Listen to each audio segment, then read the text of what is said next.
বললেন রমজানে গুনাহ মাফের তিনটা অফার আল্লাহ সুবহানাহু ওয়া তাআলা আপনাকে আমাকে দান করেছেন। প্রথম অফার সহিহ বুখারী, মান সামা রমাজানা ঈমানান ওয়া ইহতিসাবান গুফিরা লাহু মা তাকাদ্দামা মিন যামবি।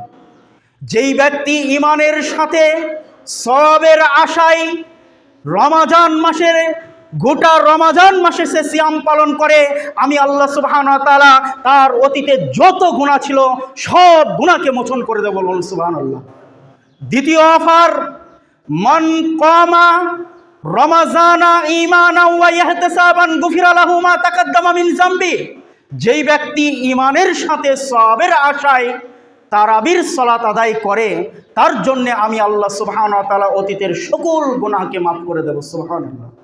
তৃতীয় অফার, মান কামা লাইলাতুল কদরি ঈমানান ওয়া ইহতিসাবান গুফিরা লাহু মা